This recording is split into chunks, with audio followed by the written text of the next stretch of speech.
দূতাবাসে। তিনি আমার বাবা কিন্তু জিয়া রহমানের ক্যাবিনেটের সিনিয়র মিনিস্টার পদে নিযুক্ত ছিলেন, কারণ আমার বাবা মনে করতেন যে আমরা জিয়া রহমান সব এক, কিন্তু উনি ভেতরে খবর জানতেন না। জিয়া রহমান যখন দেখলো যে তিনি সেনা পরিষদের প্রায় 4000 লোককে মেরে ফেলেছেন তার ক্ষমতাকে কুক্ষিগত করার জন্য, আমরা তারপরে যখন তিনি দেখলেন যে তার অবস্থা খুব খারাপ, ভেতরের খবরটা সাধারণ জনগণ দেখে না, সাধারণ জনগণ দেখছে জিয়া রহমান সানগ্লাস, রেবন, গঞ্জি, কাঁধে কোদাল বসে আছেন, এই সমস্ত।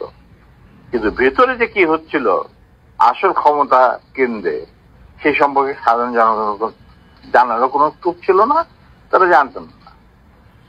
সেখানে তার অবস্থা ছিল নরবলে, কারণ ওখানে তিনি ডিভাইড এন্ড রুল নীতি প্রয়োগ করেছিলেন, যেটা খুবই মারাত্মক একটা হুমকি ছিল তার জন্য। তিনি হয়তো বুঝতে পারেন নাই। তিনি যখন রাষ্ট্রীয় সফরে আসেন, আমার বাবাকে deputy head of the delegation করে নিয়ে আসলেন এবং আমাকে বললেন যে let us forget and forgive, তোমরা আমাদের পাশে তারা।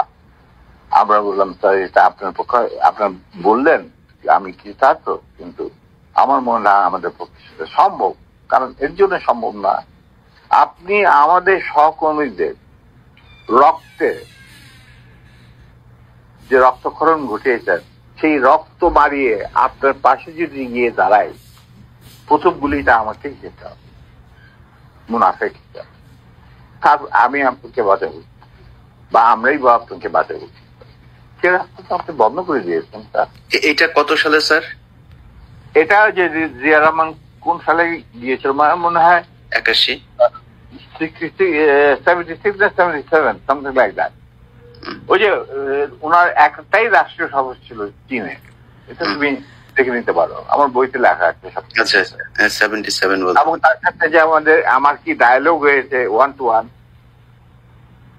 যেটা মধ্যে আর কেউ উপস্থিত ছিল না, পাশের ঘরে অবশ্য বেগম সাহেবা ছিলেন।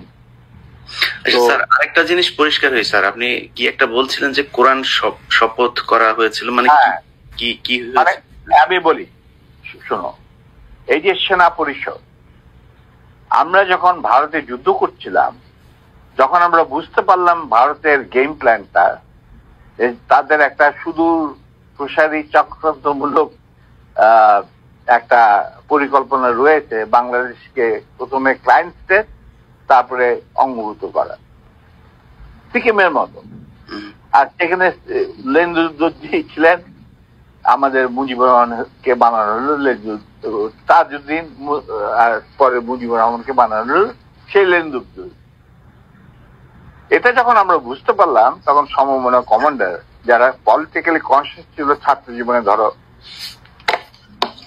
পরবর্তী জীবনে, তখন আমরা বললাম যে আরে আমাদের তো আসল যে যুদ্ধ সেটা তো হবে স্বাধীনতার পর। ভারতের আগ্রাসী মনোভাব নিয়ে যখন বাংলাদেশকে গিলে খেতে যাবে, সেইটার বিরুদ্ধে আমাদেরকে লড়তে হবে, তার জন্য আমাদের প্রস্তুত থাকতে হবে, প্রস্তুতি এখনই গ্রহণ করতে হবে। তখন আমরা ওই মুক্তিযুদ্ধের আড়ালে আমরা সেনা পরিষদের বীজ বপন করি।